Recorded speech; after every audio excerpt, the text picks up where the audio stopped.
We always have to learn the hard way, don't we? I think you have to learn from your experiences. I mean, if I look back, I have certainly had opportunities to invest better when I was making good money rather than just squandering it week to week. But then you wouldn't have the same memories. So it's like there's always a battle with that stuff. So you can moan and regret. You can't regret anything. Welcome to this another episode of Pints of View here with Gary Goldsmith in the world famous Cavendish pub here in Marylebone with my great mate who basically, forgive my French, so far hasn't called me a cunt. This is Mark Powell, who I love very much. And Mark, before I give you your proper introduction, who is the tailor to the stars, who looks after the likes of Martin Freeman and Bradley Wiggins, etc. And we go back. Yeah. Well, yeah, I mean, it's years-ish now. You dressed me for a couple of we've dressed you a few times over the years, haven't we? You have, yeah, and for court appearances. Yeah. Right, so before I start, Mark, with all of these things, I've written everyone a poem. Yeah. Should we go for it? Yep, come on. Brilliant. I love the fact that you said I've deliberately not prepared. Yeah. I'm going to do my best to beast you. Yeah. I'm not going to get away with it, am I? Who knows? Yeah, no, not a chance. Right. In the bustling streets of Soho, a legend roams, a tailor to the stars whose artistry is shown. Mark Powell, they call him, a name that shines. The Godfather of Soho, raise a glass and drink your wines. Non-alcoholic beer. With scissors and threads, he weaves his craft, a martyr of style whose talent is vast. From celebrities to icons, they seek his touch. The world of tailoring, he's admired so much. With a keen eye for detail and fabric rare, Mark Powell creates ensembles beyond compare. Each stitch and seam, a masterpiece is in its own. In the realm of fashion, his legacy is sown. From musicians to actors and Olympians or two, he's bespoked the best, he's classy through and through. In Soho's heart, his presence is known, a sartorial magician, his skills finely honed. So sit back, dear friends, as I doff my hat. I'm ready for Mark to call me a twat. Cheers, buddy. Cheers, mate. Welcome to Pints of View. Okay. Do you know that? Did you like that one? That was decent. That was a solid 6 out of 10. To be fair, right, every time I see Mark, he goes, right then, you twat me. He's an absolute legend. I bumped into Mark a couple of weeks ago with Tailor. Must have been coming with your daughter, didn't you? Yeah, we were just walking past the shop and she goes, look, Mark's moved. I mean, I didn't know he moved. And we just piled in for like 15 minutes having a little catch up. Nice spontaneous catch up. It's really lovely, yeah. Right, so, the things we can talk about. Yeah. I love the fact you got a moniker and everyone does know you, the Godfather of Soho. So it'd be lovely to hear a little bit about your Soho journey. Yep. How you got in the game in the first place, and Schmutter. Who you've been working with, because the list is pretty endless, isn't it? And it's goes on and on and on. And to be fair, the world has shifted, from this, from people being back in like the 60s where everyone was wearing suits all the time. Then it was only business people. Then it's become no one. And now it's kind of coming back. Yeah. Because I can feel it. I wear suits all the time now because I think it's quite punky. It's kind of like the alternative image. So it'd be lovely to talk about that.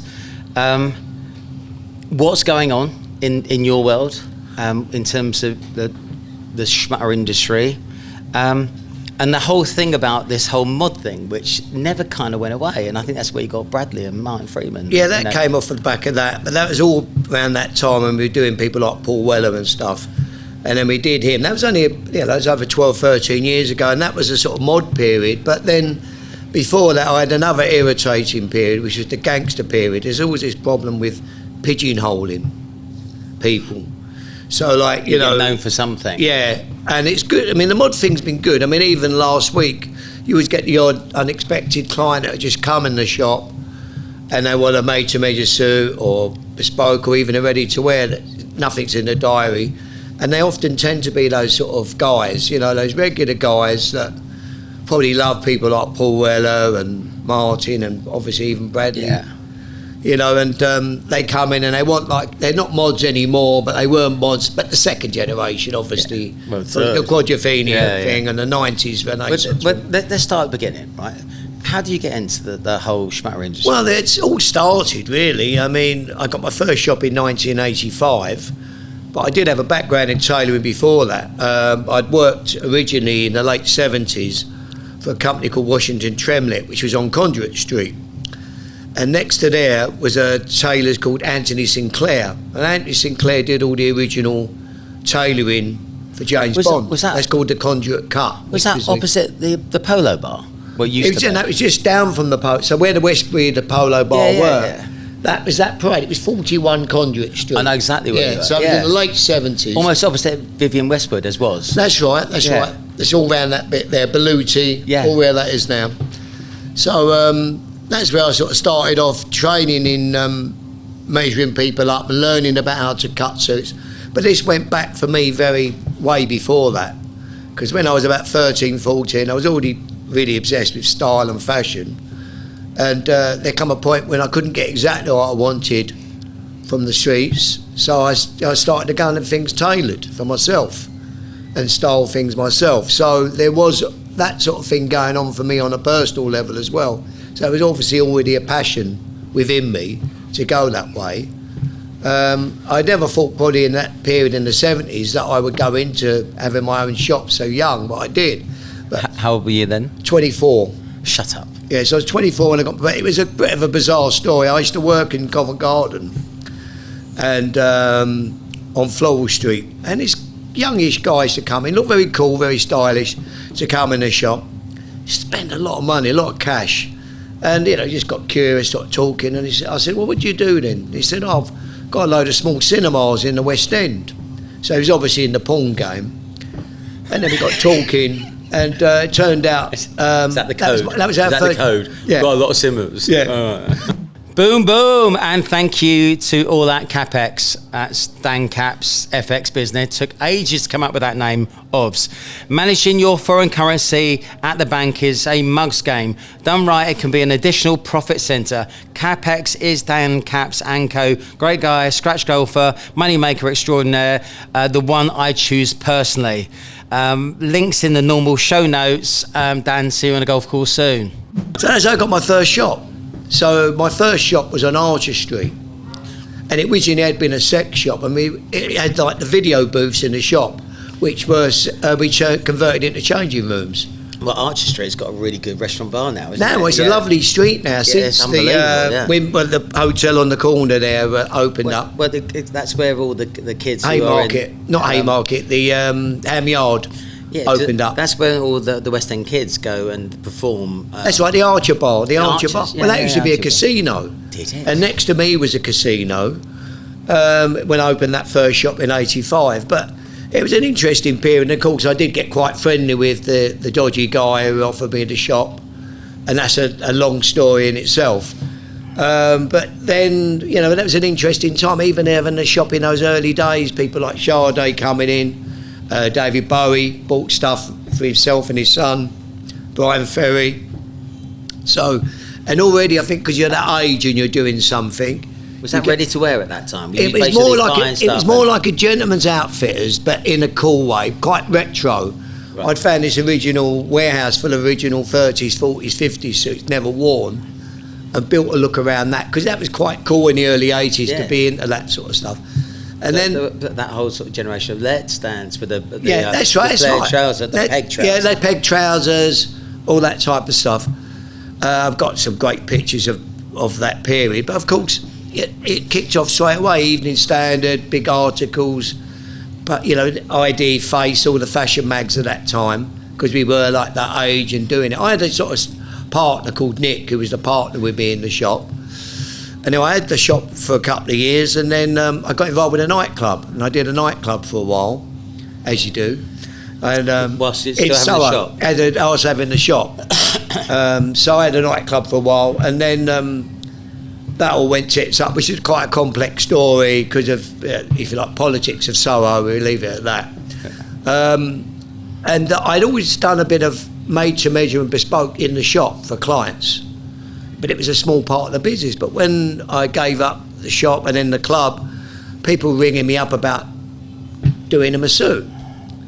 And I had my private clients I started to build up. And by sort of 91, 92, I was doing people like Jeremy King, owns the Ivy, and the founder of the Ivy and all that stuff. And it all started to flow again. And I suppose really when I moved to Darblade Street in the 90s, which was a really cool street at that time, you had Black Market Records, you had Duffers at George, the Hairdresser's Fish, the George Pub. It was a little scene on that street in Soho. And I had a little studio there then. I sort of realised with tailoring I didn't need to have a shop. I could have an atelier if you like. And I had like a little boudoir stroke atelier on the 3rd floor of this building, paying 100 quid a week, and I was doing 15 bespoke suits a week in its boom period. I mean, it was ridiculous. So who was actually cutting the suits? At that point, did it all in UK No. All my workshop was always on Carnaby Street. I worked with all the Greek Cypriot boys. Still great tailors, My main guy, Jimmy, I worked with. But I mean, in that period, it was Naomi Campbell, George Michael. Every boy band at the time had a Mark Powell suit. I never put them in the thing, but E17, Take That, Wet, Wet, Wet. And funny enough, just recently, they've just reshot for The Crown the scene with the Spice Girls with Prince Charles. They put kisses all over him. Yeah. Well, the orange suit on that from Scary Spice, that was my suit. Shut up. Yeah. So, that's iconically historic things, and obviously album covers I was doing as well. So it was a sort of pretty boom period, and I then moved to Newburgh Street by the mid-90s. Is that next to the coffee bar? I was at number 17 Newburgh, so I was the top end, where Red Wing is now. I had a Georgian house. I had a 2-floor thing going on there, and then I had the sort of the classic TV series done on me, Soho Stories, where I went to prison on national television, which, will Mark Powell get out of prison to do the fashion show? Find out in the next edition of Soho Story. So it was that period. But don't worry, it was only a driving offence. It was nothing serious. It wasn't like something. But I was having a laugh with the programme anyway, because it was all a bit of a joke, because I had some pretty serious stuff going on in the background at that time with various pressures going on, haunting me from the 80s associations, if you like. Do you know, that Soho is brilliant. It's alive. It's buzzing, but it's still quite naughty, and always has been. Well, there's always someone who kind of owns the manor. That's right. And you've got to be respectful, otherwise you just they will just talk your shop and or talk you. Well, that's with every major city. There's that's right. It's always there. I mean, the thing is with Soho, I think the reason it took so long, if you like, to sort of get a bit gentrified, like Archer Street, for example. Yeah. It was full of private landlords that originally were in the sex industry. Yeah. It was all the usual suspects that we knew, like obviously Soho Estates as well, Paul Raymond's people, but there was lots of other guys. And slowly they died, and it's been sold off to the developers, the bigger people. I mean, Soho Estates is a highly respected organisation as well now. But the ones like Shaftesbury, which were my landlords, they've slowly bought a lot more into Soho, like streets like Brewer Street now, and all the streets, Berwick Street, now are generally more owned by those guys. That's why it's all got a lot cleaner. You had Reed Elsevier, so big publishing houses there, and that's right. It's probably the most expensive square footage in London. It's more expensive than around here. To actually get anything there, it's really expensive. It's always had that, but basically you think of it's a little pond, but it's a very significant pond, and of course it is in the centre of London. It's in the centre of the West End, and that is the thing. It is the centre, isn't it? So I remember as a kid, I used to go to Hounslow East, jump on was it Piccadilly line, come into town, and then go off to Soho, and it basically used to go down into like all these like warrens, and you could buy some unbelievable schmutter, and it's like high fashion mod shop, high fashion mod shop, high fashion mod shop, and it was just so brilliant to actually be there for the day, and I was just literally just like, Soho is the best place in the world. And I think it was quite surprising that when I joined Computer Futures and S3, we were Conduit Street, then we went across the road to Brewer Street, and we never really fucking moved. So I spent all my time on Carnaby Street, and how has that changed over years? Well, that's right. I mean, it's incredible how it's changed now. But I suppose really, in the end of the day, when we romantically look at it, by the end of the 80s, it looked pretty shabby, really, didn't it? I mean, it was not the coolest place.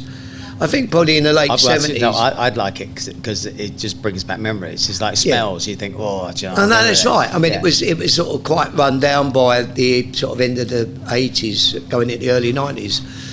And it is unrecognisable. But the good thing is, with the street I am now on Newburgh Street, it's still got a feeling of independent shops and stuff, which is why I really love it. One end and you the other end. Yeah, that's it. Yeah. So it's still got that feeling. I mean, and even when you have got shops like Fred Perry and stuff, they are more suited to the street, if you like. Yeah. Because of their history and what they're all about, you know. I think that's brilliant. So so you opened your shop. Yeah. I'm guessing you didn't get much footfall, right? No, we never got much, because it was very tough. It really was a proper destination, because although it was in and around it all, you was right down that bottom end. The thing that I liked about the shop was we had that window, you know, that big side window, which, you know, there's nothing next to our shop, remember, so that pulled people down, which was good. But we didn't have much natural footfall. And if we did get a good bit of business, it would be from someone, the guys that worked in RSA, Ridley Scott's company, because, you know, there's a lot of people who was in that building, but there weren't much going on down there as such. Whereas where you we had are Shelley's, didn't you? Shelley's, and if you look up, come out of Shelley's, turn right, look up, and there's your shop right there. Yeah, that's right. And you had a beautiful window. Yeah, that's it. That was brilliant. We love Gary's World because it pays the bills. Business consulting, mentoring, growth coaching, and the ultimate recruitment. They're delivered by a genius and sup handsome legend who brings the fun and smirk to the business of work. It's me. Links in the normal show notes as ever. Call me. How's life been given lockdown? The fact that people stopped wearing schmutter and stopped trying at work, and it all became giveaway. How was that for you, and what's your opinion on all that? Well, funny enough, interesting enough, I never felt so threatened by that, because we always served the creative industries in Soho mainly. So it was, you know, I didn't really ever, if I did business guys, it was generally the maverick or the more flamboyant. If I did a lawyer, it'd be the S3 board, you mean? Sorry, someone like you. Board, well, someone like you that had a bit more flair and were a bit less thinking about, you know, being less individual with their style and how they present themselves. But equally, I mean, it was a worrying time, but I actually didn't do too bad through that period, because that's how I negotiated the deal on the new shop, because I had a great relationship with Shaftesbury and they still wanted me around the area. So it was them that then said, look, your lease is run out, but why don't you try back on Newburgh Street again? We've got a lovely shop potentially for you there. And beautiful shop. And it's worked really, really well. So that was something good to come out of lockdown. And as you said about that after thing, there was a good 2 years, because there was a boom of weddings, weren't there? There was 2 years of weddings not happening. So we had quite a good period, particularly in the summer, because there was a backlog of weddings going on. And I've actually noticed this year we did nowhere near as much business with weddings this summer. Right. Because it was that first 2 years where they were catching up, you know, with the couple of years they hadn't really been, you know, weddings had been cancelled, I'd not been able to have them, you know. So. I mean, you're a decent, a really decent person to talk to about fashion. I really fucking hate it when people have to wear a suit to work, and they get the shittiest suit with the shittiest shirts, and it's like, I just wouldn't bother. I prefer you in jeans and a t-shirt than looking that shit. Well, they look like the suit wears them. It looks like a set of overalls, because it's about, they're wearing it in a mindset of, I have to wear a suit, rather than I want to wear a suit to look good and feel empowered and feel good about myself. Which is, I'm sure, when you wear a suit, that's what you would have always done. I want to wear you want to make a statement, or you want to, you know, look special or individual. I still get dressed the night before, so when I go to bed, I'm always actually Yeah. choosing my clothes for the next Yeah. day. I'll have 15 different attempts on the shirt and tie Yeah. if I'm going to do it, and working Yeah. with shoes. Yeah. And then once I think, okay, I'm proud to wear that, Yeah. I walk in like a fucking peacock, Yeah. chest out, and I feel $1 million. Exactly.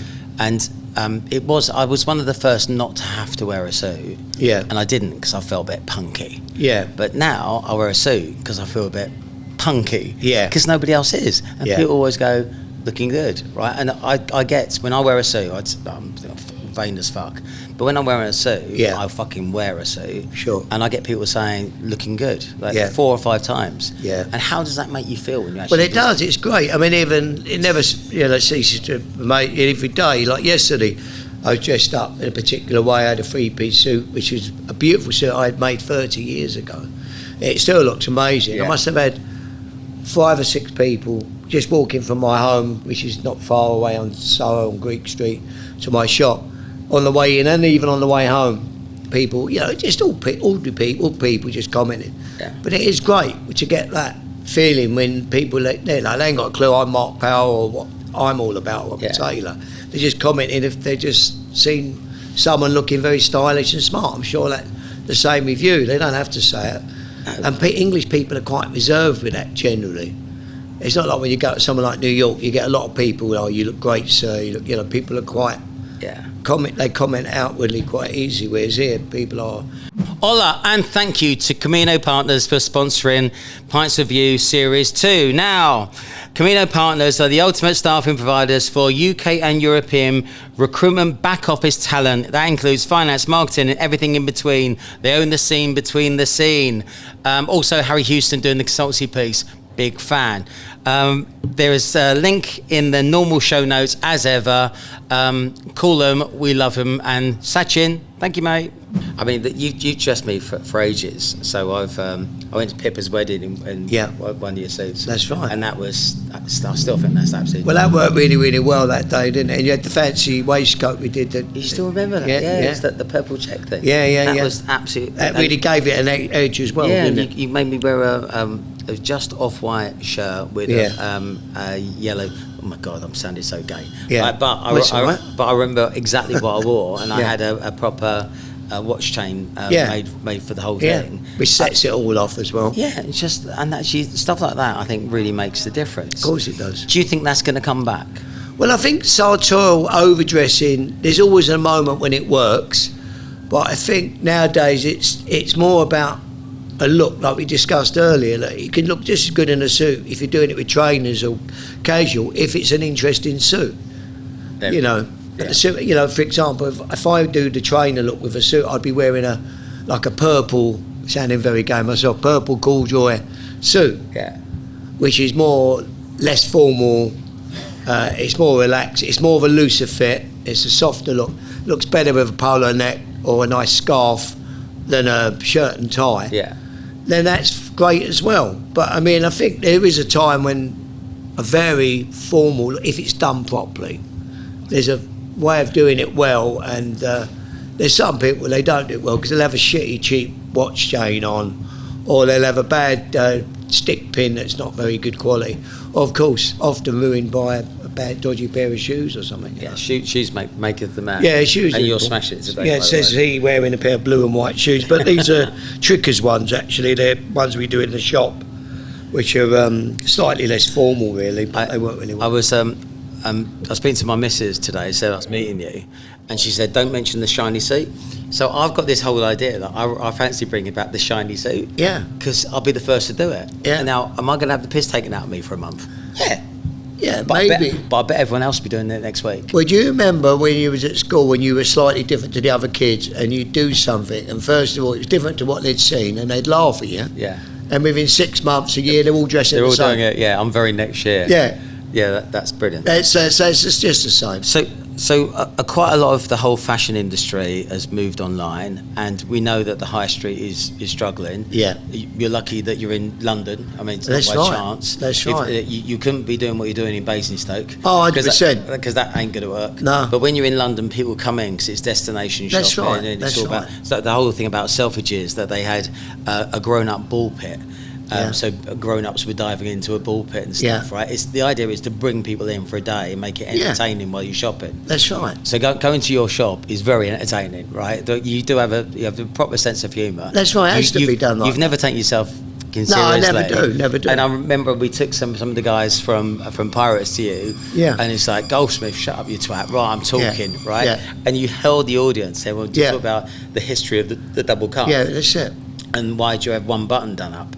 Give us some of the history stuff, because that was really cool. I mean, the thing is, with a lot of the sartorial things, it's like people don't even realise. I mean, if you look at a jacket still, it's basically a tunic, says he with his earphones falling off.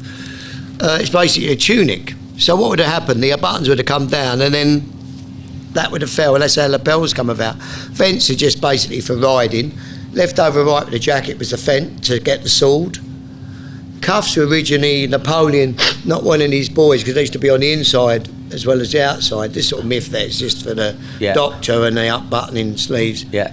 The velvet collar's an interesting one. That's why we got working cuffs. Yeah, working cuffs. Because doctors. Well, they said originally, and then but the buttons on the inside was actually because Napoleon didn't want his military rubbing their. No. Yeah. Is that right?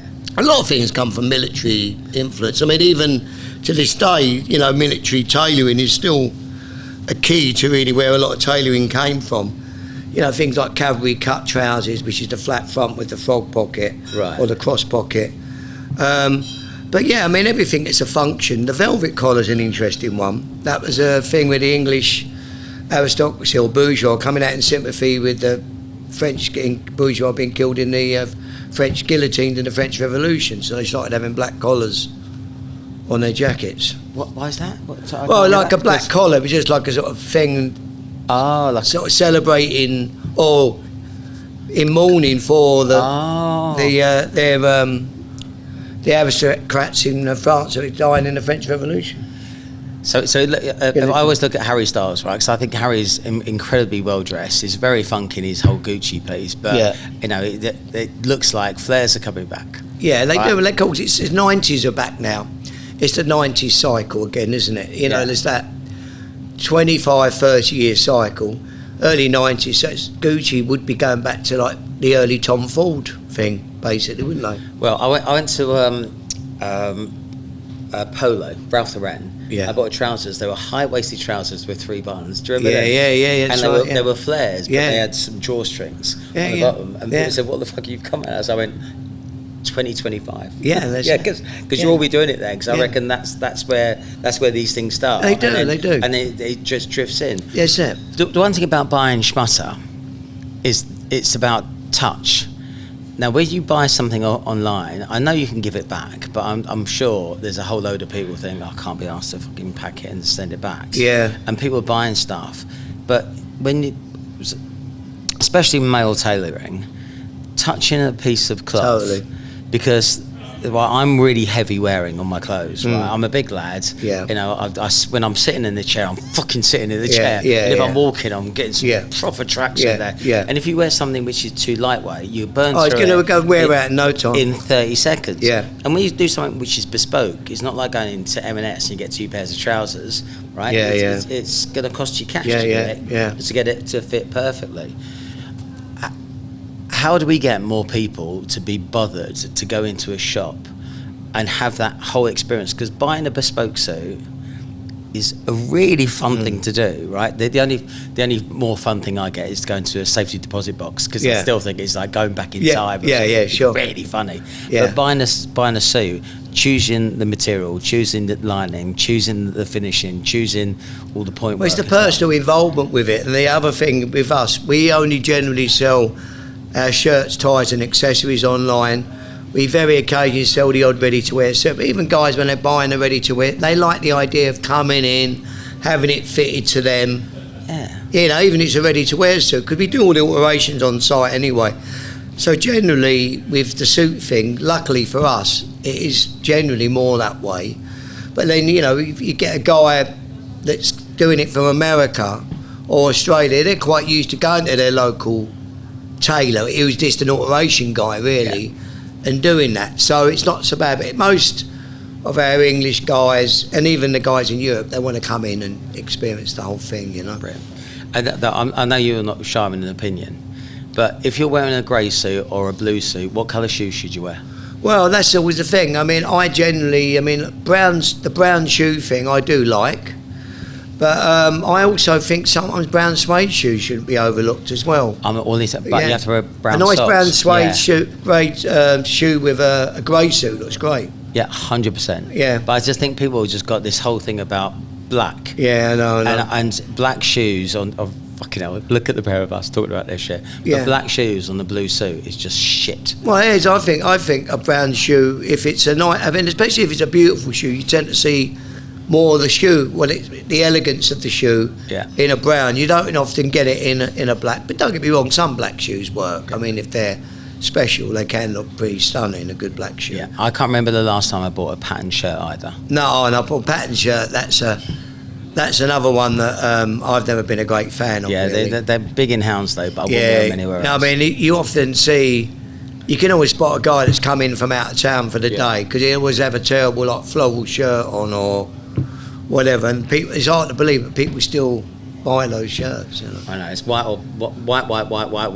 blue. But I can't remember what I wore blue. I've only Powell blue shirt can look very nice. Yeah, and a cream shirt with brown. If you're wearing a brown suit, can look nice. And corduroy's going to be massive, I think, this year. Yeah, corduroy has its moments, but I've always liked corduroy, particularly, as I say, when you're wearing it in a less formal way. A suit can still look fabulous in a corduroy, but have an interesting colour rather than just brown or black or. So we've got to talk about Bradley Wiggins and Martin. Yep. So Martin Freeman. Yeah. So I've been in your shop when we've had a party. Yeah. And Martin Freeman's DJ. Yeah, with yeah, his, sure. like, old mod tunes. Yeah. And I try to make eye contact, having none of it. He's properly in the zone. Yeah. And then there was Bradley Wiggins at Sports Personality of the Year, leaning back in one of your whistles. That's right. Yeah. Well, I dressed him, and he became a great client, Bradley, which was, you know, we've had a really good run with the suit thing. I mean, and obviously because he was so tall and slim, he looked fantastic. He's the best advert in the world, you know, with his shape. But yeah, we did loads of stuff. I mean, the blue velvet, which became quite iconic. And it was a shame actually, because the next day, if we'd have done that blue velvet suit in ready to wear, I could have probably sold hundreds of them after that thing. Because I think a lot of people, I mean, my thing that really annoyed me at the time, pissed me off at the time, was what's the big online fashion thing? What's it called? Is the big one? You'll know. The big men's fashion. ASOS? Not ASOS, but one like that. Well, anyway, they were advertising Bradley in a blue velvet suit to advertise velvet suits for designer brands, and it was my suit. You know, what's the big one that was particularly big? The first really big online men's fashion thing. I don't know. High and Mighty?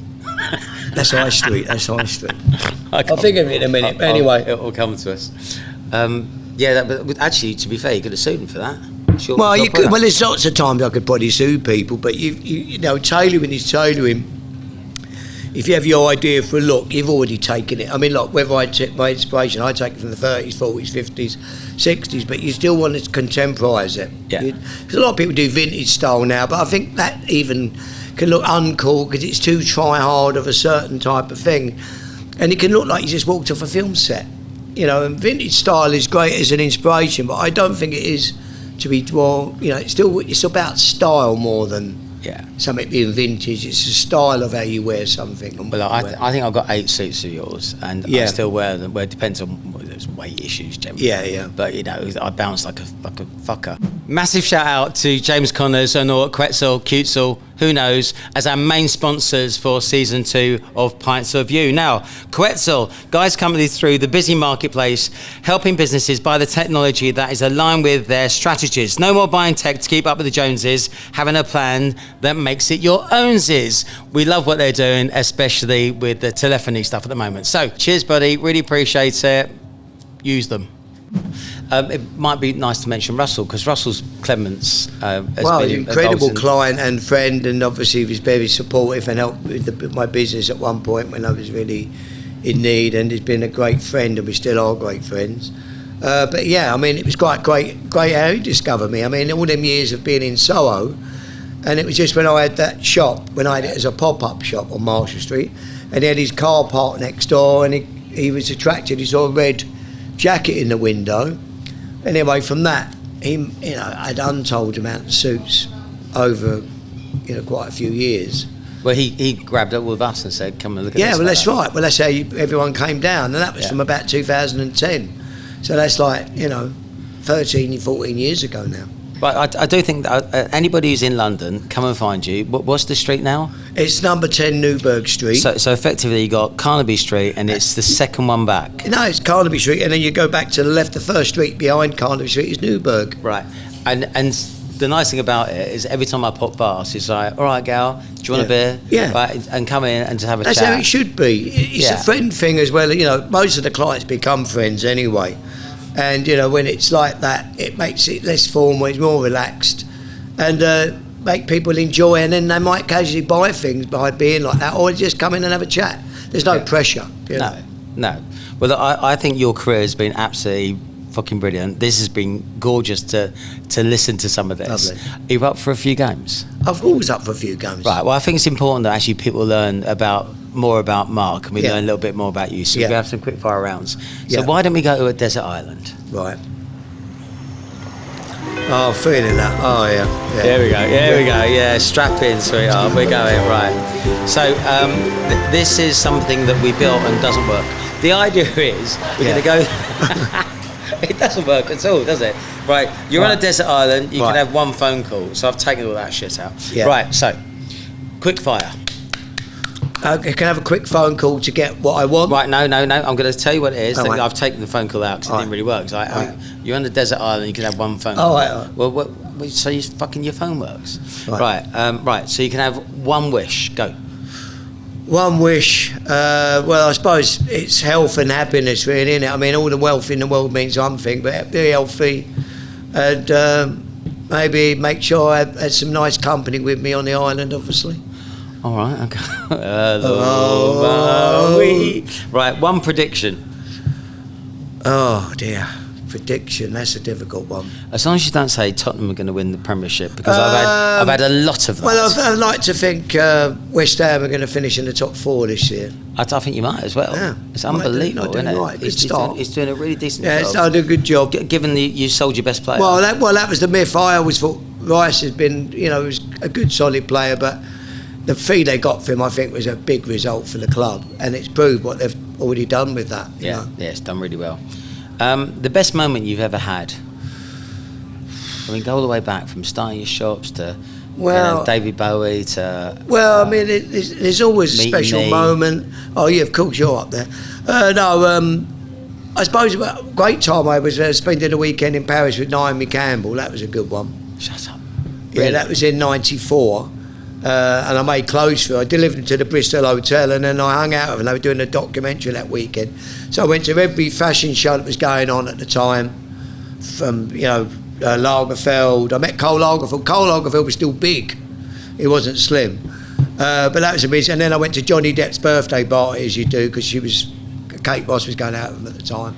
I had a very good night at that party, I can assure you. It was a great night. So do you remember Naomi rented Russell's house and set fire to his swimming pool? Well, that's another story. But I've always found, as I said... How did you set fire to a swimming pool? Well... It was brilliant. Who knows? And I think the neighbours are complaining about the noise from Grace Jones DJing, weren't they, or something? Yeah, it's just very funny. Yeah. Right, you can have one do-over. So something in life where you think, I should have gone left when I went right. Well, I think we've all got them, but we always have to learn the hard way, don't we? I think you have to learn from your experiences to know what's, I mean, if I look back, I certainly had opportunities to invest better when I was making good money rather than just squandering it week to week. But then you wouldn't have the same memories. No. So it's like there's always a battle with that stuff. So you can moan and regret. You can't regret anything. Now, I've got a picture of Sid Vicious that was taken from Johnny Rotten, that was taken from their manager's office. He says regrets bollocks. Yeah. So I love that. A guilty pleasure. A guilty pleasure. Well, I think we've all got too many of them, really, haven't we? But as they get older, they fade a little bit more. They pull towards these guilty pleasures. But I think we've all got. There's too many to mention, really. Okay, well, somebody said Burger King, and then somebody else said George Michael. So you're Soho. I'm not going to commit. I'm not going to commit. Roots are probably there. Oh, that's right. I'm going to be honest. Yeah, there's lots of guilty pleasures. One person you have met, or you could have met, you could meet currently, or you could have met historically. That's a good question. Historically, probably would have been one of the great actors like Marlon Brando or someone like that. That would have been great. And obviously to make clothes for someone like that. I mean, I made clothes. Fashion icon. Yeah, I made clothes for George Clooney and Harrison Ford. I did 2 covers of George magazine. In fact, I was at a party with John Kennedy Jr. on a Tuesday before he got killed. Were you really? Yeah, I was in New York '97. Yeah, when he got killed in the plane. Wow. Yeah. Okay, there's a whole story there. There's another story there. What were you doing? What were you doing there? Well, I used to go to New York a lot. I had a lot of private clients. I did the president of Tamla Motown, president of HBO, George Clooney, Harrison Ford. Name a few people. I did wholesale to Barney's. Remember Barney's, that lovely store in Madison Avenue? Yeah. So I was going to New York a lot, and at one point I was even considering moving over there with the family at the time, because I lived in Essex, I used to commute, and I was thinking, well, I could do the same. I was obviously watching The Sopranos as well. I thought I could live in New Jersey and then come into New York every day. But you'd have to live there to have made it happen. Yeah. You can't just go there a few times a year and do a few suits. No, I get that. But yeah, I obviously New York, I've got fond memories of New York and still love it. If I don't tell you this, you're going to be upset. But if you don't pull that part, there we go. Right, because you'll look back at it and go, he didn't. I look like Eric and Ernie. He did, yeah, it's exactly that. Eric and Ernie. How long was that going on for? Right, the food, just about an hour. Oh. Right, the food stuff that you have to eat for the rest of your life. It's funny actually because your taste changes. I'm getting less. I've always loved sweet things, but as I'm getting older, I'm more savoury really. But I don't really eat sweet anymore. No. I went to the East India Club with Paul Goodson actually. Yeah. And on the dessert menu, there's loads of sweet stuff. Yeah. And they had Welsh rabbit for pudding. And did it go down well? Oh, yeah. Yes. Quite a nice idea, really, because you the idea with the cheese thing as well. With a little sherry. I mean, very civilised. That's like a hinge and bracket. Yeah, lovely. Right. Advice to the 18-year-old you. Back in time. So we've gone back in time. Okay. I've got 2 questions for you. Yep. The first one. What advice would you give the 18-year-old Mark Powell? Not to be so trusting to people and have your own make your own judgments before you just believe and trust people just on the click of a finger. Right. But I think obviously you're naive, and I think anyone could say that with their life anyway. I don't think it's just people like us that are quite loose cannon and quite spontaneous, because I think that's what we're 100%, yeah. But I think, not to be so trusting to everyone. Me too. Right, here's another one. You're 18 years old. It's Friday night. You're going out. Where are you going? What are you doing? When I was 18, I'd have been still going out to clubs, always on a Friday. By then, I'd have been probably coming up the West End, so it'd have been the Beetroot or somewhere like that, which used to be before the Wag Club. You obviously remember the Wag Club, but the club before the Wag Club was the Beetroot, which was the Friday. That's probably more around the time I was 20. When I'd been 18, probably would have been a club that's quite iconic, if people can go back and know, it would have been called the Lacy Lady, which was in Seven Kings. It's the first club where punks were seen in the sort of London area, but it's in Seven Kings near Ilford. I used to go there from about 1976, and it was also a very avant-garde, dressy place. Nice. And I used to love it. It was my stage to go there dressed up. You new romantic? Pre-new romantic. I mean, I was doing more avant-garde. The new romantic thing for me, the only bit of it I liked was the suit part, which was Blue Rondo and the zoot suit thing. But I was already doing my thing with sort of 40s, 50s style anyway. So yeah, I'd already done makeup at that when I was 16, 17, you know, when it was far more and avant-garde to do it. But anyone that thinks that's puffy is a joke, because if they just don't understand, it's just being individual to get intention, really. I've got to tell you a story, right? So I met Mark Rowland a few times at the WAG. And funny enough, yesterday we interviewed his accountant. And we were talking about Mark and the fact that he hasn't got a bank account, and he looks after all of his money, just gives him pocket money. That's the only reason why Mark stayed. You know, there's a few of them, pop stars who looked after themselves. I was a proper new romantic. And I was wearing zoot suits, and I was wearing makeup. My mum used to have makeup parties at home.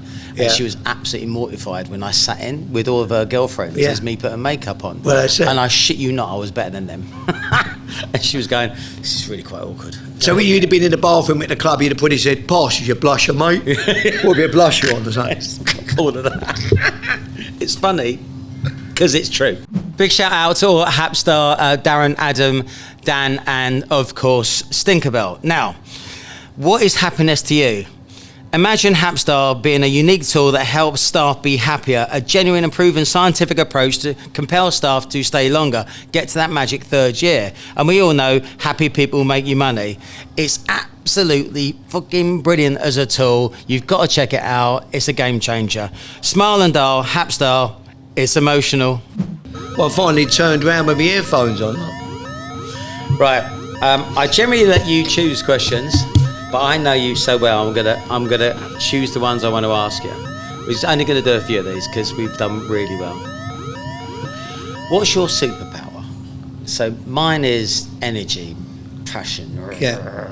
What would you call your superpower? I think my thing is always to be positive and actually competitive. And when I need to, I can really get what I want. I don't know how, but I always do find it. Whether it's financial or whatever it is. I thought you were really resilient as well. Yeah, and I think I'm a survivor. I'm a survivor because I've bounced back. I've had my ups and downs, to say the least. And we all, Yeah, but I've always bounced back. Yeah, 100%. What's your biggest fear? That's I don't know. I mean, I feel the fear that gets to us all a little bit, if we're going to be brutally honest, is becoming very old and frail. When you're going to have a brain that's still like the brain you've always had. I mean, you embrace it to a point, but I think it must get very hard for some men. That's why they sort of slowly disappear in a sad way. Yeah.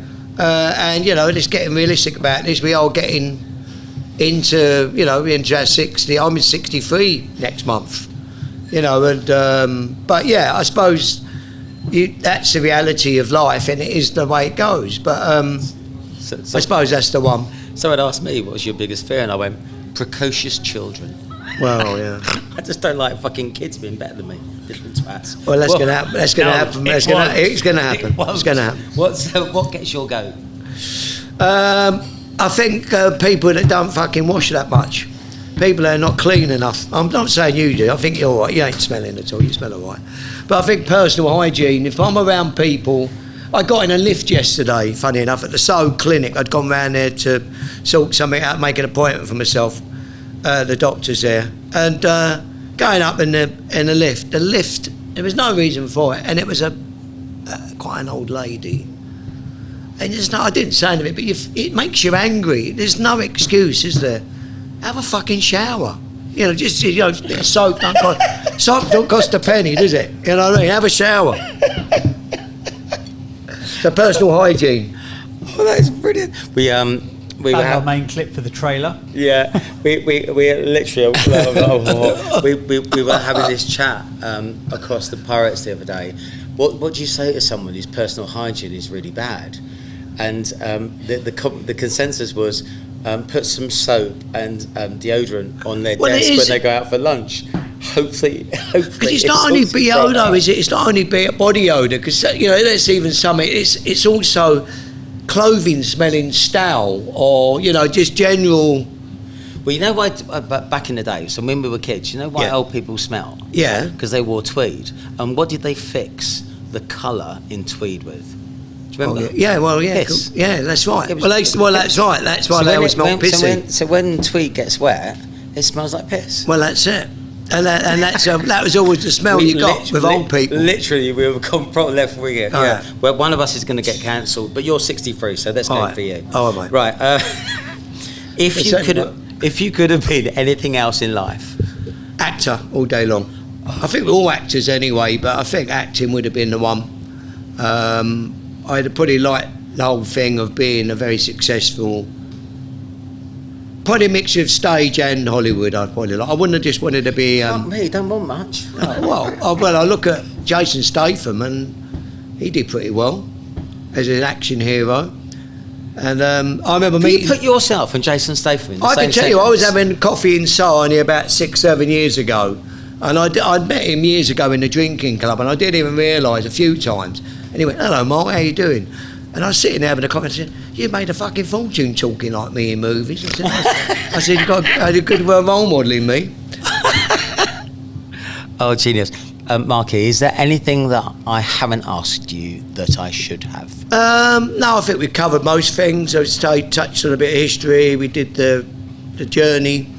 I'm actually working on a few interesting personal projects now. I've got a script we're working on for a film, but it would be a 3-part series. Like I thought rather than Doing the a screenplay? just go right in. Go right in for the, Is there a part for me? I'm working with, maybe have a walk on for you, yeah. You can play my grandfather or something, maybe. Fuck yeah. But choose a window, mate. You're leaving. All right, mate. Unbelievable.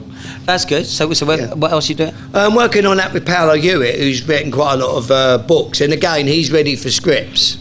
So that's, Is it Gangster Soho? It's a story on my personal thing something happened to me in the 90s, which the story starts with, and then it will go back to when I'm a kid, and I'm looking in a window in Carnaby Street holding my mum's hand when I'm about 6 years old. I could play that part. Well, you could do that.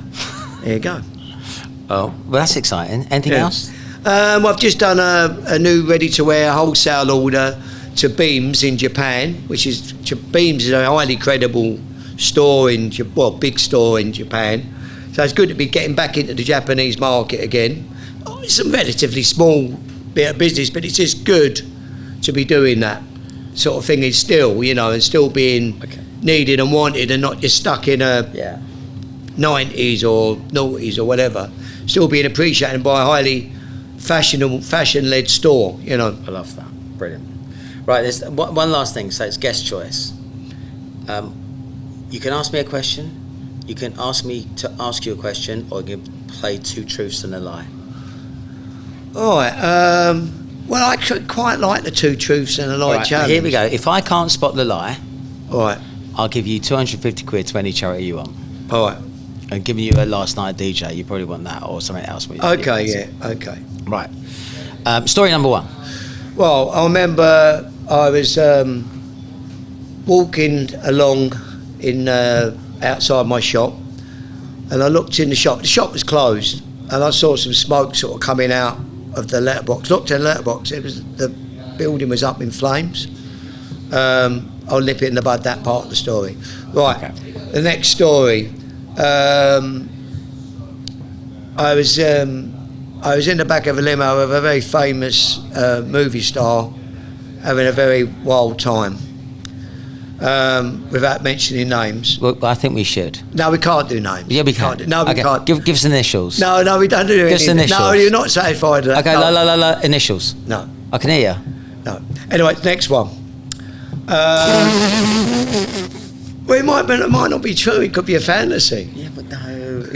You know, you won't be so protective. I remember.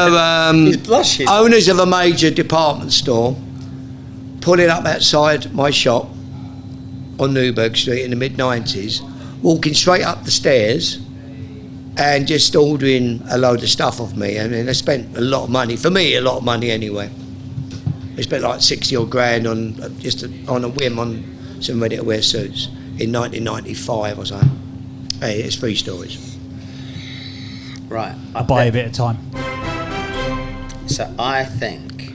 No. I think there's something in the back of my mind reminds me of you having a fire. I can understand you did do quite a lot of work with people like Liberties and so. Not forgetting the Hollywood. Oh no, you were definitely having sex in the back of a limo with Oprah Winfrey. Well, if Keep it glamorous. If you're going to name them, I'm going to go. Right. Sharon. Naming them until we get it right. Sharon Stone. Yeah. It sounds good, doesn't it? I don't think people rocked up and spent 60 grand. Okay. Well, don't leave me in suspenders. Well, that is a true story. That Is it? did actually happen now. Okay. What about the fire? Semi-truth in that story. Okay. What about literally getting your end away in the back of a limo? There's a semi-truth in that story as well.